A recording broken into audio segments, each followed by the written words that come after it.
Thank you everyone for being here.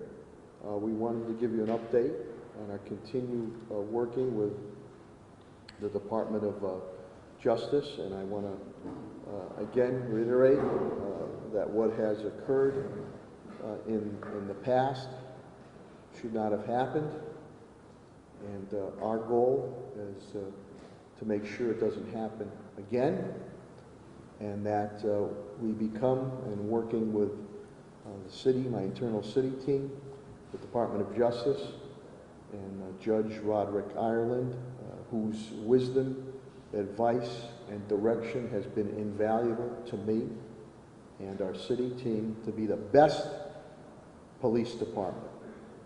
So let me give you some highlights before I bring the speakers up. I also know that we have Community Police Hearing Board members who were here for a meeting, a longtime member, one of my original members, Al Tranghese. Al, thank you very much for being here. We have Linda Karen, who's done a wonderful job. Kim Weir, I just brought on board. Kim, thank you very, very much. And I know I have a number of my internal team here with Attorney Alicia Days, Attorney Lisa D'Souza, Bill Mahoney, and others who have been very instrumental in working as we make these changes. So Commissioner Clapprood will be coming up, and she will be giving you the changes and initiatives that she has already made, and she'll speak about the body-worn cameras. I think the size of our department, we're the largest department in the Commonwealth of Massachusetts, if not in the New England area, wearing body-worn cameras. About 340 officers are already wearing those cameras, he or she, out of our goal of well over 500. Commissioner also put a strong order forward. Narcotics officers are wearing those body-worn cameras. We also, she will speak about an assessment center that we've been able to work forward, supervisory leadership capacity positions. We've also, and again, been working with Judge Ireland and DOJ, expansion, and when it comes to if there was a complaint against an officer, he or she, to 120 days to be able to move on that situation. That's been extended from the prior day, which were much less. Commissioner Clapprood continues to overhaul policies and procedures. She is codifying them right now. And I know that Judy Crowell's played a big part in that, and goals of the future accreditation, which they are working on, and that includes the unified use of force policy. Technology online, the police, that you're able to put any type of complaints or access online, that has been done. Commissioner has completely overhauled narcotics department has been overhauled. That's been done a little while ago. Captain Brian Keenan and team have done an outstanding job, but it's completely overhauled. Money, evidence, she can speak on that. I want to also thank Commissioner Clapprood. It was allowed, I was able to take about $125,000 from her budget to give to my Health and Human Services Commissioner Helen Carlton Harris, and a new Office of Racial Equity besides city money we're putting in there to take some stuff off of our police officers' plate, specifically dealing with mental health issues, training, dealing with the community and the police department, and as we can, street workers, gangs and gun activity, and also the new COVID CARES Act money that's coming in. We're going to look to expand. Commissioner Clapprood already utilizes Behavioral Health Network for outreach for our officers for when you're dealing with mental health and homeless situations. And we, with Tim Sheehan, we'll give you some more information as early as tomorrow. That'll even expand it more to help out our officers when it comes to mental health and homeless situations. And then I'm going to have Attorney Talia G. She is my Chief Diversity and Inclusion Officer. She will be coming up. She has worked very hard with the Community Police Hearing Board and she'll elaborate on that. I've also will continue to try to work with our city council. It's been almost 2, if not 3 years. We've put an ordinance in to codify this community police hearing board, to give subpoena powers to our community police hearing board members. Ironically, something that we started on many years ago, in this ordinance 2 or 3 years ago, Boston is now putting forth what we're doing. So I'm hopeful that the council and I can work together. Having subpoena powers for this community police hearing board is very, very key. Talia will continue to elaborate. We continue our community meetings, public-private meetings, listening forums, some via Zoom, and that goes with Commissioner Clapprood and the rest of my city officials here. Talia will elaborate a little bit more. We will have our next major listening public forum with the community police hearing board members and Judge Ireland, Saturday, September 26th at 10:30 a.m. And that'll be via Zoom. And then my Commissioner of Health and Human Services, Helen Colton-Harris, who will have the Office of Racial Equity under her guidance, will give you some updates. Again, this is to really engage the community and our police department, not only with training mental health, street workers, and the gangs, guns, and drugs. This is a public health crisis pertaining to that issue, and I declared it with, as we move to eliminate, eradicate racism also. And then finally, we'll have the cleanup with City Solicitor Ed Pakula, and he'll speak about the legal aspects, and our continuing very good working relationship with the Department of Justice. So we felt it was time to give you an update of everything that we've already accomplished with changes and initiatives. And at this point in time, I will bring up the Police Commissioner of the City of Springfield, Cheryl Clapprood. Subsequently, the Chief Diversity Officer, Attorney Talia G. will come up, and then I will have Commissioner of Health and Human Services, Helen Colton-Harris, and then City Solicitor Ed Pakula. And after we finish, we'll take any questions or comments at that point in time. So without further ado, the Police Commissioner of the City of Springfield, Cheryl Clapprood.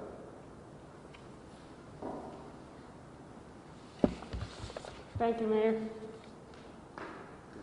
Good afternoon, everyone. As the Mayor indicated, we have been making some of these changes pre-DOJ report. So we knew of some issues that face the Springfield Police Department.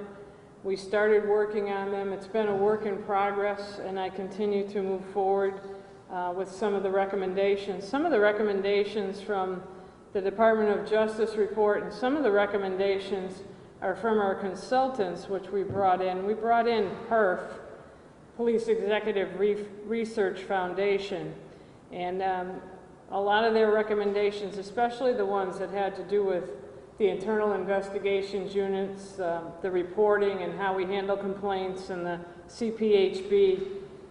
We've been making great progress with working towards those recommendations. I welcome the members of the CPHB here today. I thank you for being here. I think it's important for our relationship to continue, and I thank you for the help in this endeavor as far as the citizens police complaints, as far as the complaint reporting process comes in, and your help with me in making a lot of these findings, and your help in the hearings. I will tell you, since I took over back in February of 2019, as far as your recommendations go, I have never gone lighter than your recommendation. I take your recommendation serious, and I have either met your recommendation or we have gone stronger. And I take those recommendations very serious. The police department, as the mayor indicated, has 340 officers out now on the streets that wear and activate body-worn cameras. And yes, that includes the narcotics officers, and that's important. It was important the other night when I had a narcotics officer involved in shooting after he had a gun pulled on him, and that is captured on body-worn camera video.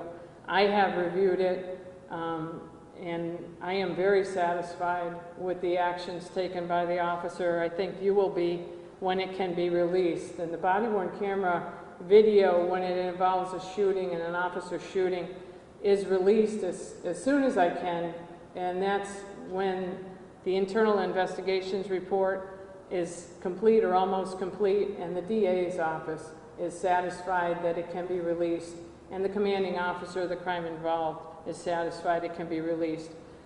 We wait so that it does not harm the investigation and it does not do more damage than it would good. So I think you'll see that released soon. I thank Ms. Judy Crowell. She is here, and she has been making great headway with policies and procedures, getting up to standards, getting up to recommendations that are recommended to us to meet those standards so we can achieve first certification. We strive to seek certification before accreditation. Accreditation will take us a little bit longer because it will involve probably a new facility for police headquarters, but she's been doing wonderful with that. There were 67 draft policies out. The policies have gone out to heads of bureaus and commanding officers for their input. Does the policy apply? Is it outdated? What do we need in it? And she tells me that they are getting back to her in timely fashion.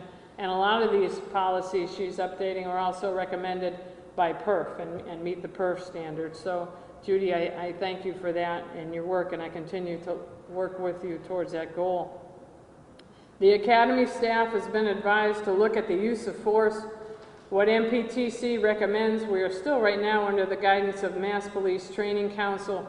We have to make certain standards for that use of force also. It's unified throughout the state. We can't go rogue with a use of force training here and not have it be the standard throughout the state. Should that change with a new police reform bill, we will be changing also, and we will be up to date with that. We train in regards to a use of force pyramid, and we always have. Chokeholds have been highly last resort, and we don't recommend chokeholds. We never have recommended chokeholds. That would be a life or death situations for our officers to utilize that hold, and that's the way we've always trained. I am thankful to both unions, Springfield Police Supervisors Association and the IBPO, for their cooperation in moving forward with some of the DOJ recommendations and the PERF recommendations. The Supervisors Union assisted me greatly last week. Again, it was recommended that the 90 days to bring a complaint against an officer was short. The DOJ and PERF wanted that extended. They have agreed to extend that to 120 days. I am thankful for that. I am also thankful that they have gone ahead and agreed to the use of assessment centers. Right now it's for the rank of captain, and I hope you see that expand to maybe the rank of lieutenant the next time we negotiate. I think that's important because when it gets to the rank of captain, I need help here. We have a 500-person police department, and I need help in my command staff. I don't need good test takers, I need good leaders. And that's what the assessment center will help me do. It does the key aspects of leadership, public speaking, decision making, in-basket exercises. Those are the kind of leaders I need. Book smarts does come into play. It's nice to have an intelligent leader, but if you're an intelligent leader and you can't speak, and you don't bring out the best in others, and you can't make decisions, it's not really helping me at this time period. Those are the kind of leaders I'm looking for, and that's what the assessment center will give us, and that's what the Springfield Police Supervisors Association agreed with me on. We changed our injury report form, making it more thorough. If there's someone who comes in with an injury, we want to know a couple more things. We want to know how it happened, when it happened, and now is there body-worn camera video available. We have a new IIU policy. I submitted it to the law department for their review to be up to date with everything that PERF recommended for the internal investigations unit. We are changing their location also. Right now they are currently located on Maple Street, and I was getting complaints from citizens who were trying to go there and they were coming into contact. It's also the starting to house more and more mental health offices and doctors' offices, and it was getting tough to park. I didn't find it feasible for someone who wanted to file a complaint against a Springfield police officer to have to go to 130 Maple Street. So soon, November 1st, they will be able to go to 299 Page Boulevard. It's being renovated. It'll have a separate parking lot. It has a separate entrance. They're brand new offices with brand new amenities, with brand new interview rooms for privacy. And I think everybody will be happy with the new location. We also have other locations you can go and file a citizen's complaint form, and we took the advice of both PERF and DOJ, and we now have an online complaint form so that you can simply go online, and it's a compliment and complaint form. So if we're doing something good, I'd like to hear it too. I'd like to try to replicate it. So the IIU is on board. The narcotics unit, as the mayor said, revamped, new personnel, a new way of taking in money, a new way of taking in drugs, a new way of collecting evidence. They do have the body-worn cameras. I will tell you, it's a busy bureau. They are professional. One day next week, I think Tuesday, they're in class all day with the latest updates from John Sheft for legal seminar and legal trainings, giving them the best training I can possibly give them while demanding the most professional from them. And they are busy. They have taken 21 guns alone off the street since July, and that's just Narcotics Bureau. As far as I know, we checked back, and as far as I know with the Narcotics Bureau, 0 citizens complaint so far for 2020. So higher expectations, and they're meeting the standards. The records room is being renovated to make room for the new body-worn camera division.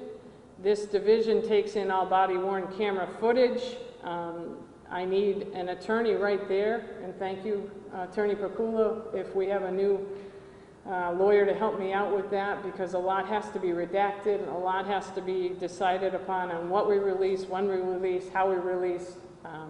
The public records law come into play, the Freedom of Information Act comes into play, so we need help with that. We expect to have 2 civilians and 2 officers in there doing that all day long, and that's all they do, is with the body-worn cameras. So we needed the space. We had a company come in and get rid of a lot of old records. I started at the police department in April of 1979, and some of my folders were still there. So that's telling you they got a little dust on them. It's time to move on and move into the world of technology and have them all microfilmed and get the space back for the body-worn camera program. So we are doing that. Springfield Police uses an IMC system for record keeping, and a lot what DOJ found fault with, and a lot of their recommendations comes with our record keeping. Some of it was our fault, and some of it was the fault of the system used, that it was not able to do certain things. I've been working with David Wells from the fire department and Commissioner B.J. Calvi. We're working on one RMS, which is record management system, an updated system which will allow us to attach everything to an arrest report or everything to an offense report. That means if you have an arrest report you have to look up, you should find all photos, all video, all prisoner injury, all use of force reports. What a concept. Everything in one place for you to find.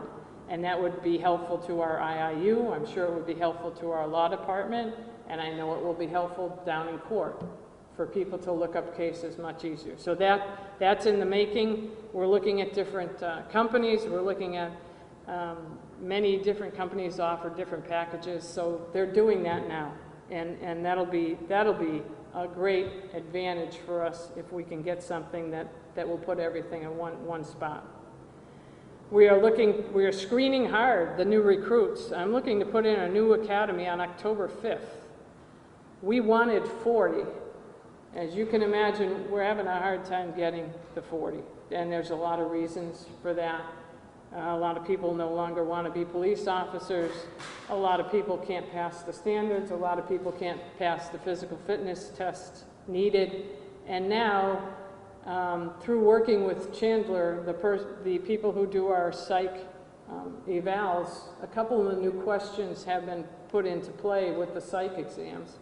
And that includes how you feel about using excessive force or force on someone, and how you feel about somebody else using that. So we have included that in our psych exam. We have done uniform changes. We have tried to perk up morale while trying to hold people accountable. I look forward to working with the CPHB. I look forward to working with the community. I think it's great. These hearings that we are about to have, I will be available for them. And the police officers look forward to voicing some concerns, and I look forward to that too. I think it's more than the community against us. It's more than us against the community or us against DOJ or us against any board. It's teamwork. And the only way we're going to be the best police department possible is to be on the team and not look at as it's us against them. It should be us and you for a better police department. So those are some of the things that we've been working on, and I think I've spoken long enough. I thank my partners for being here, and I thank the mayor for the opportunity. Thank you, Mayor. Thank you, Commissioner Clapprood. Thank you. Now I'm going to bring up the chief. Go ahead. Thank you. Our Chief Diversity and Inclusion Officer, Attorney Talia G. And I know she's going to speak about some of the initiatives she's done, especially with the Community Police Hearing Board. I saw one of my staff members, Daryl Moss, D. Moss, who's been very helpful on this, and Talia can expand on that as she continues to work with Commissioner Helen Clanton Harris and Commissioner Clapprood, and also training pertaining to cultural sensitivity type aspects. So without further ado, the Chief Diversity and Inclusion Officer for the City of Springfield, Attorney Talia G.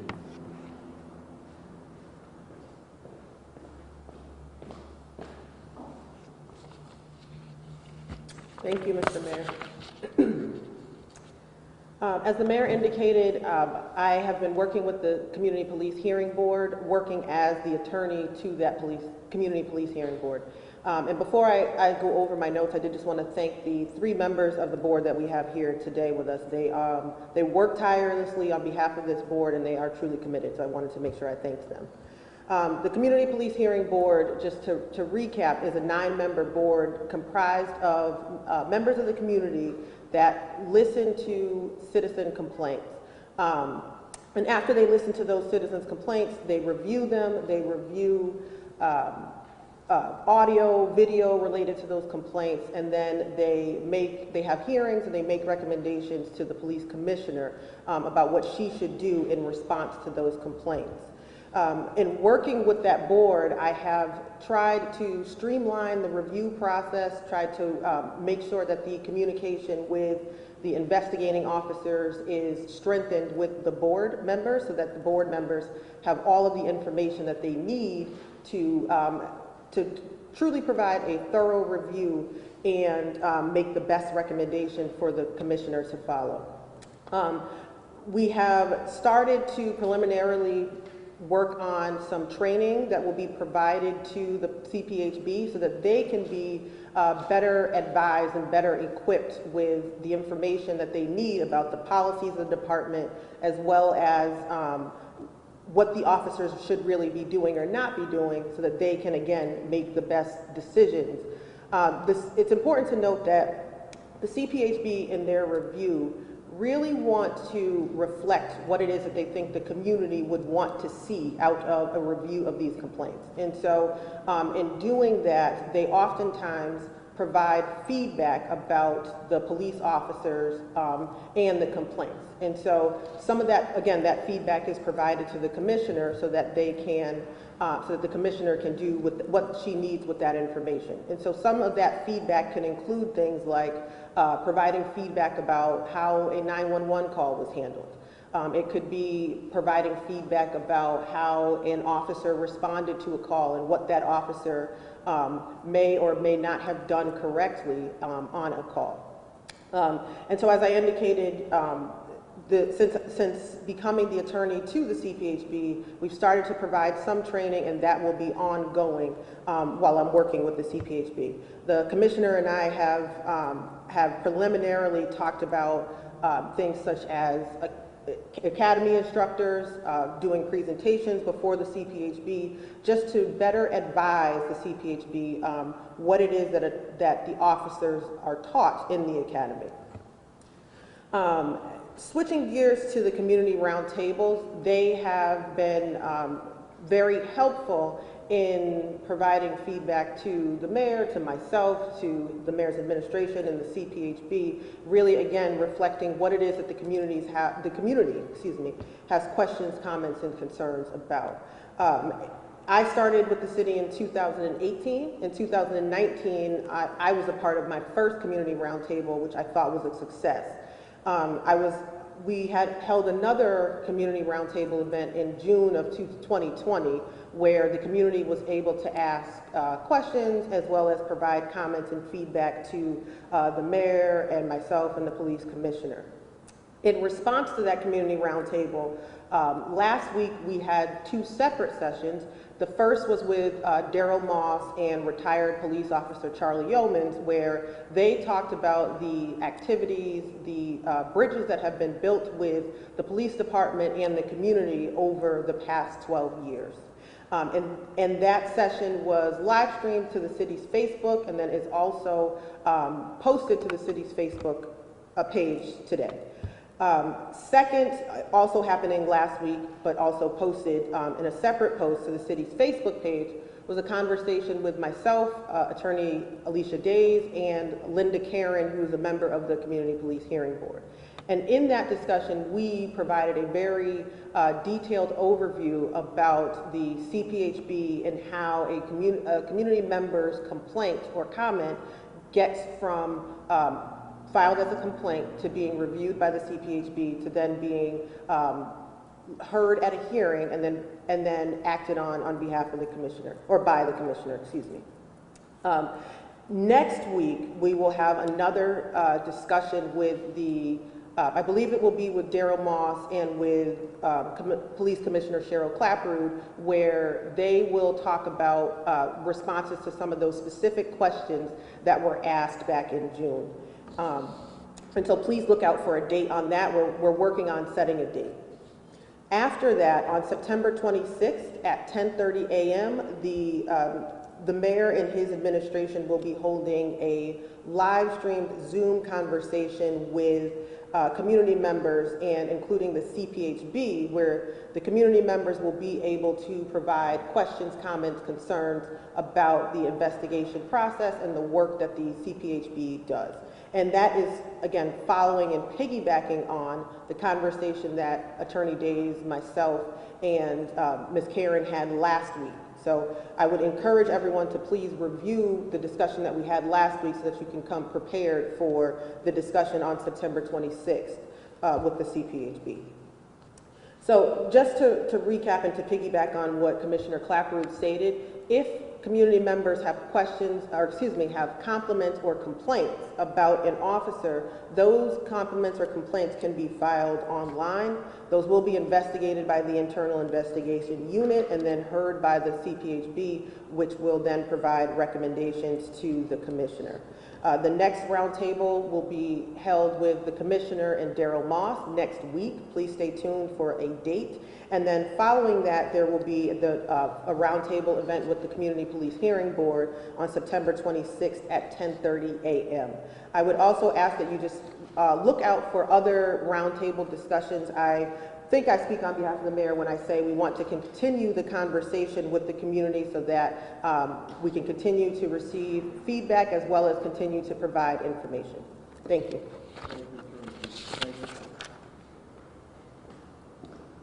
Just as important too, as Judge Island had indicated to me, besides hearing from our community, listening to the community, we're also going to listen to our officers too and get their feedback, so that'll be upcoming too. Again, I announced that the 3 community police board, hearing board members are here because they were here for a prior meeting, but let me just, before I bring up the elegant and eloquent one, Commissioner Helen Carlton Harris, let me just tell you who is on this community police hearing board. Our chair is Attorney Ernesto Castillo. Robert C. Jackson is on this. He's again in security. Al Tranghese, who was HR Labor, Pastor Gail Hill, who was a retired police officer, Professor Dr. Gary Birdie, I don't know if he's chair, but Springfield College, I don't know if he's chair, criminal justice, retired police sergeant Joe Griffin, Paul Faniff, funeral home owner, Linda Karen, as I indicated, property management, and Kim Weir, who is retired on corrections. And all have very distinguished backgrounds, very diverse in their backgrounds, and they really put a lot of time into times of thankless board to see if there's a complaint from the community and what has to be done with it, or if an officer has not done anything wrong. So I deeply appreciate what they continue to do.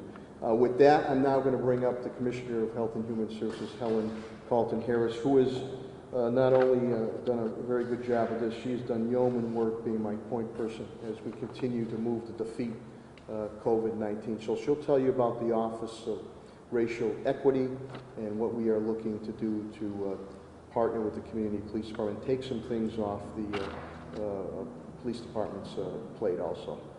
The Commissioner of Health and Human Services for the City of Springfield, Helen Carlton-Harris. Thank you, Mayor. Thank you, Mayor, and thank you again for your leadership. The City of Springfield is committed to disbanding systemic racism in an effort to address racial inequalities and support policies that will influence and the reform of structures. We are developing the Office of Racial Equity in the City of Springfield. This is our commitment to lead with race, to understand that there is health disparities that are created as it relates to race, ethnicity, poverty, and all of these disparities in health that really do influence an individual's health outcome. We are committed that our efforts will lead to a more racially just City of Springfield and will lead to health disparities in some fashion or form being diminished or eliminated. We understand that public health encompasses race, disparities, and violence. And so the individual who assumes this position, and we are currently prepared to go into interviews for the coordinator of this very important office, and so that individual will report directly to me. The goal of the office is to draft a strategic plan to address systemic racism in the City of Springfield, taking note of departments, agencies, and organizations to prioritize and include key strategies to work towards a healthier Springfield. Develop and strengthen partnerships amongst municipal departments, including but not limited to the Springfield Police Department, the Springfield Fire Department, and the Springfield School Department. We will coordinate with local providers and community-based organizations to develop a cohesive network of health equity and racial justice program opportunities in our city. We will research current and relevant culturally appropriate practices that are evidence-based to advance health equity and racial justice. Racial equity and racial justice is not just a City of Springfield challenge, it is nationwide, and the State Department of Public Health has an Office of Health Equity at the Massachusetts Department of Public Health. We will work with that office to make sure that our policies are consistent with the Commonwealth of Massachusetts and the nation. Again, we understand that systemic racism is a public health issue, and the mayor has wisely put this office in the Public Health Department so we can look at prevention and intervention and not be punitive around race and racial health issues. So we are looking to work with the community to make sure that we are addressing those health inequities. I would also say that the mayor, again, has 2 positions that will work with the Office of Racial Equity. The title of these positions is Community Health Violence Intervention Specialist. The mayor calls them outreach workers. The title that has been put in for these jobs is currently posted. So one of the really purposes of these outreach workers or intervention specialists is responsible for ensuring the health and safety of the residents of the city of Springfield by offering services to high-risk gang-involved and gang-associated individuals and young adults, conducting outreach to the community utilizing a multidisciplinary team approach to build relationships with youth, residents, businesses, and community groups. What's important is that we understand that multidisciplinary approach to public health, which is a team of individuals that could include a mental health worker, a public health worker, a police officer, a social worker, but we believe very strongly from a public health perspective that it takes a team to work together with youth on our street, understanding the psychosocial tasks of adolescent development. What are those things about our young people that we need to pay attention to in order to ensure that they will have a healthy future in our city? So I am very excited. I'm excited that the mayor has taken the opportunity to put money into this effort so that we are working again together to value and support each other across our perspective discipline. So I want to thank the mayor. I want to thank all involved. I look forward to hiring the individual shortly. I look forward to the 2 people who will be working with this individual. And I think we are going to have a measurable impact in our city of moving us towards healthier outcomes. Thank you. Thank you, Commissioner. Thank you, Helen, and to my baseball people here, Peter Goonan and Verlander there, Pat Johnson.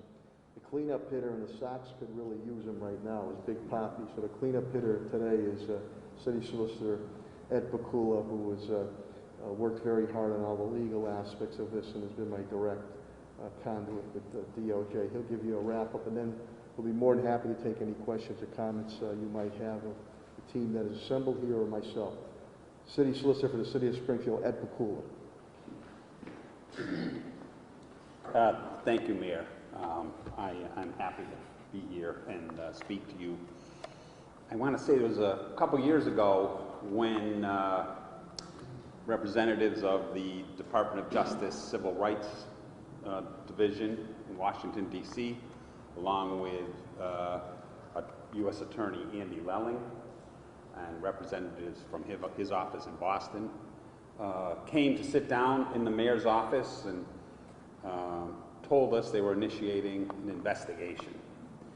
And from that day on, we started cooperating, and we ended up on July 8th with the report saying the Department of Justice had reasonable cause to believe that there was unconstitutional pattern and practice of use of excessive force in the narcotics unit.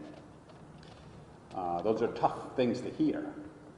Can't say that I agree with everything that is in that report, but I will say that we are strongly committed, and we share genuinely the belief that there are reforms that are needed, and we're all committed to fixing those deficiencies. You've heard a lot about that today. Commissioner has talked to you about the efforts that she's gone through and that are ongoing and that will continue.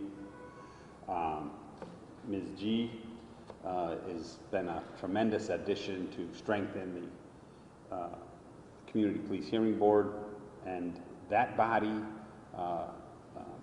does not get the respect it deserves because they work tirelessly. And that's a hard job, a volunteer job. There are members from the community, of the community, that have worked very hard. It's a model, the CPHB, a model which has evolved here in Springfield. It's unique to Springfield. I recently participated in a NACOL training session, National Association of Civilian Oversight of Law Enforcement Officers. In the seminar, they indicated that across the country there were probably 160 different bodies. That's it. 160 of these throughout the entire United States. But they said not one of them was identical. Every one was unique. And that's what we have here. And it has evolved and it will continue to evolve. The mayor, as he indicated, has put forth a ordinance that's proposed. One of the powers the mayor is most interested in seeing is the subpoena power being strengthened as to what they have now.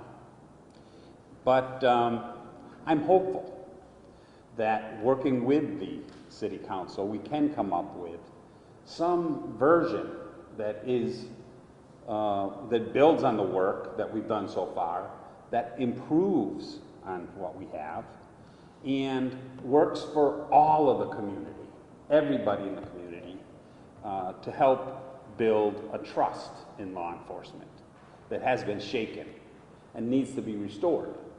And that's a goal that we share with the DOJ. And the overlap between what they're doing and we're doing is going to pay dividends. Where? Well, you're going to see it work with regard to our lawsuits. The police misconduct cases have reached a height that I've never seen them before, in both the amounts of the verdicts and the numbers have had an uptick as well. It's not something that Springfield has uniquely, the whole country is seeing this. And there's efforts to reform that we see with the federal government, we see the state government, but I will tell you this, if there's going to be reform, it's going to be happening at the grassroots level, here in the local basis. It's going to be something that comes out of those unique systems of civilian oversight that we have. Those are the types of things that the Department of Justice wants to see, types of things that the mayor and my law department wants to see. The lawsuits probably going to get worse before they get better, but the way we're going to get out of this is through these reforms.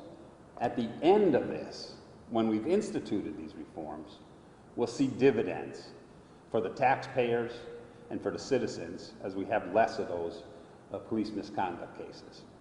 So I think I've taken up enough time, but thank you. Thanks, Mr. Kapoor. And again, as you can see, before we take questions and comments, we are putting across a very comprehensive approach because police cannot do it all. Again, I cannot say enough, and thanks to retired Chief Justice of the Massachusetts State Supreme Court and Springfield native, Roderick Ireland. The judge has been great. His wisdom, advice, and direction to me and my team has been invaluable. Police have a difficult job. Not all police officers are bad, and sometimes not all citizens do right either. So we want to make sure on both sides about the accountability of our police department, and also when I hear from the residents of the city of Springfield that when someone does do wrong pertaining to citizenship, they want to be protected too.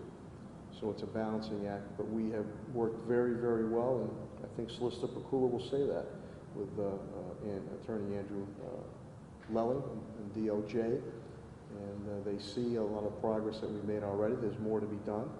And before I open it up again, what occurred in the past should not have occurred.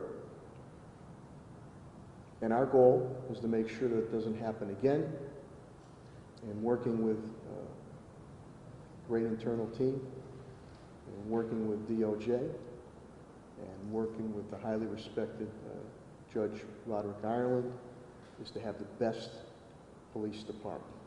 So with that, I'll open it up to questions of my team and/or myself. Paul? Mayor, I've got a couple of questions for the commissioner. Sure, Paul. The 90 days or now 120 days, can you explain that? Is that to initiate disciplinary action against an officer or to conclude the... Initiate. Initiate. And you mentioned the supervisory union has agreed to this. Has the patrolmen's union agreed to it as well? They're coming close. They're in conversations now with Attorney Bill Mahoney, and I think we'll work something out with them also, yes. So for now, though, it only applies to the supervisors?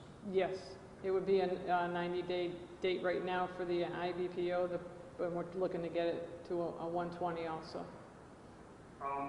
What's stopping the department from going ahead and making changes in its use of force training?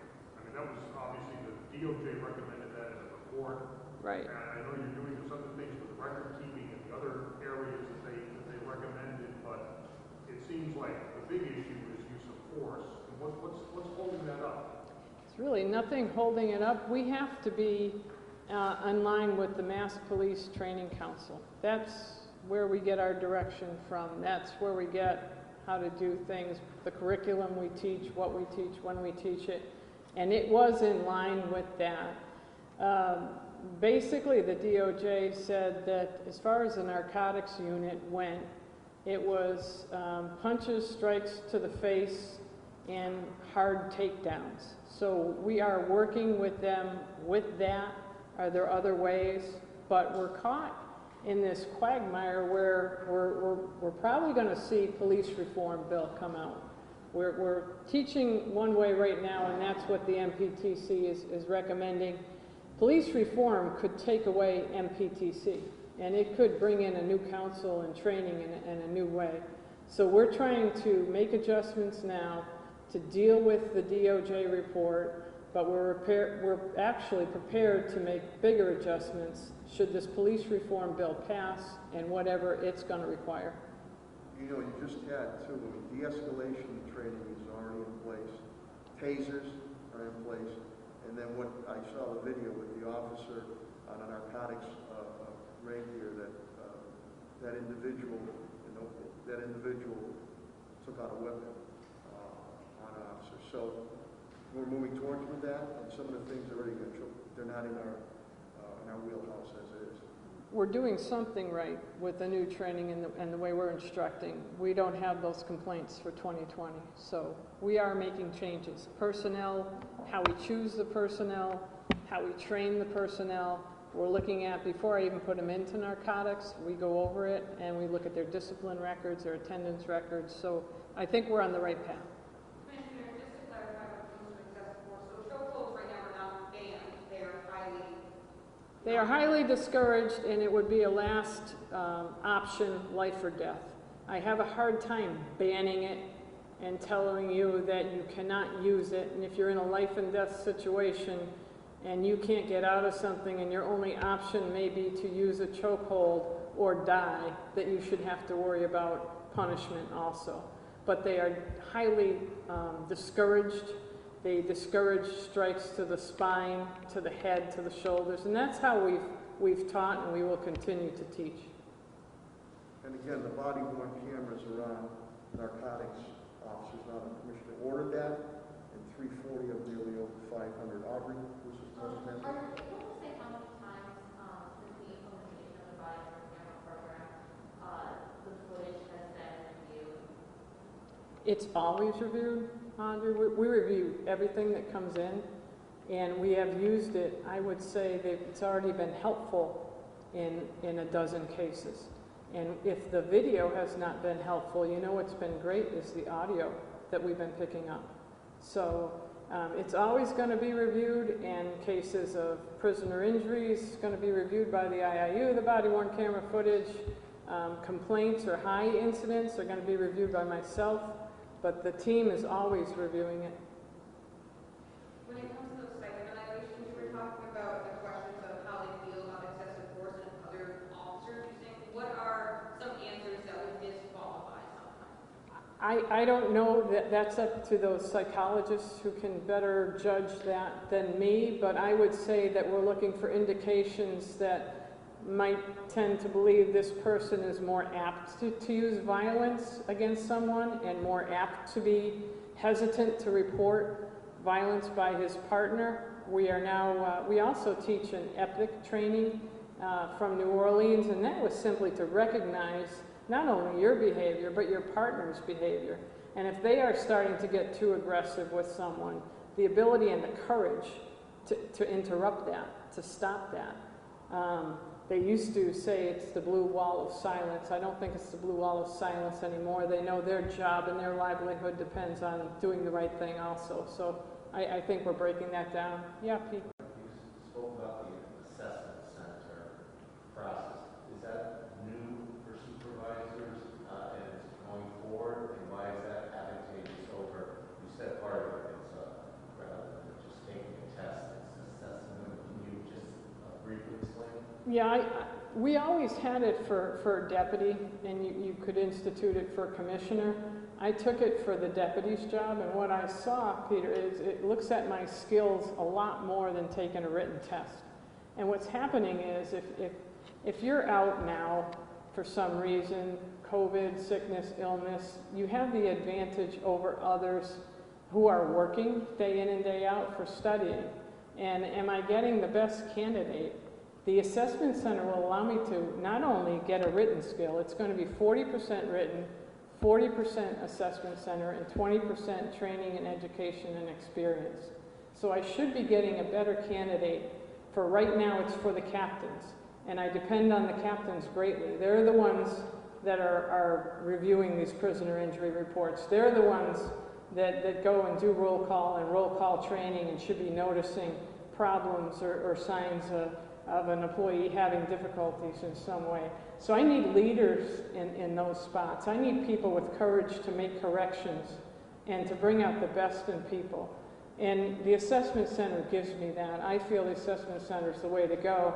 When I took a school for an assessment center when I was going for deputy chief, it was out in the eastern part of the state, and I was surrounded by young officers, and I thought, you're either moving up quickly or I'm doing something wrong. But police departments, Worcester East, have been using the assessment center in this breakdown for quite some time, for ranks sergeant and above. And I agree with them. It's the way to get a better leader. We have a very young department, the commissioner will tell you. And I believe we're at parity as we are in our fire department. And the cultural sensitivity is obviously very, very important, but it's a young department. The department does reflect the community, and you're starting to see in not only fire, but also in police department supervisory positions that's reflecting racial equity, which I've held working on that. And it would work both ways. Some people are not good test takers. They just don't do well in that aspect of it, but they could do well in the other aspects of leading, speaking, and decision making. So I think it just makes for a better supervisor. We thought it made sense because you're making those supervisory is important on the street of what you should do and what you shouldn't do. And as the commissioner says, being able to communicate and understand, that's extremely important. Yes.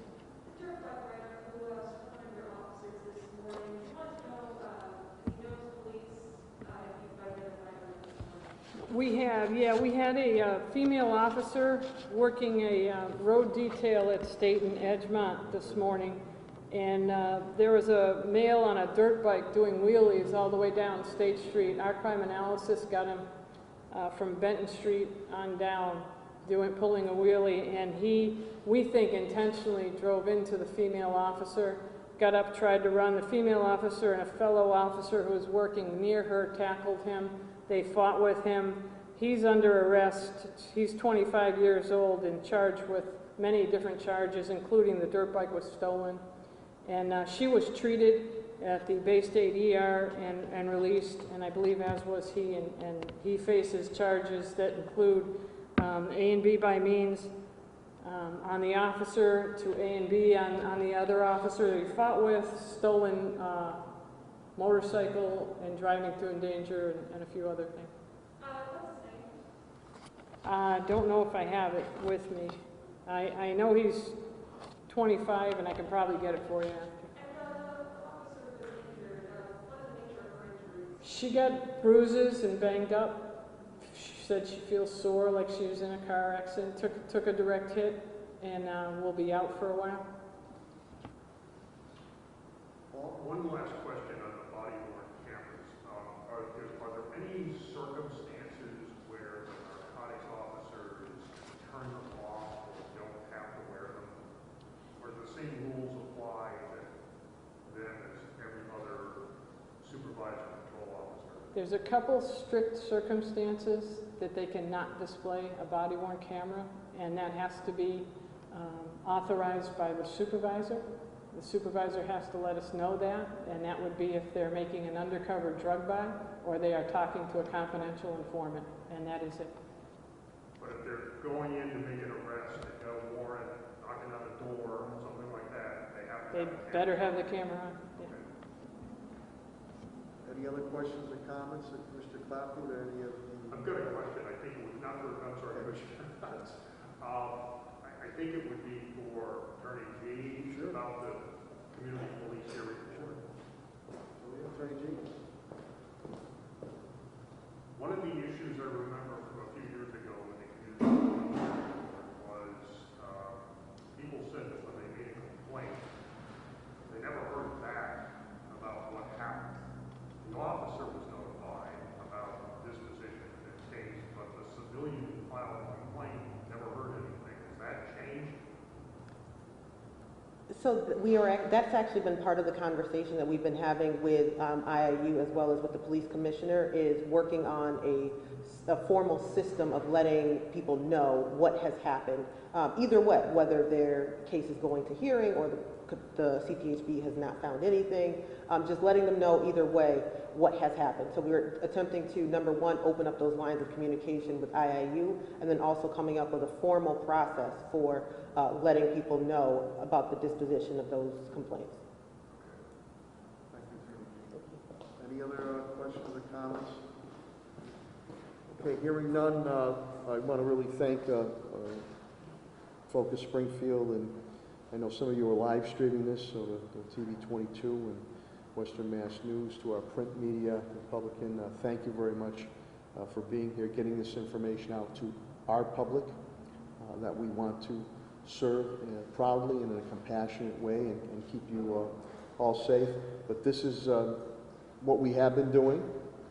We've been working hard behind the scenes and working with DOJ. And again, Judge Ireland's advice, wisdom, and direction has been invaluable to me and my team. You can see a lot of initiatives and changes have already been made, but there's more to be done. And as I state, I'm going to state it for the third time. What occurred in the past happened. We do not want it to occur again, and that is our goal, to have the best police department for our residents and business community and for our police officers too. Thank you very, very much.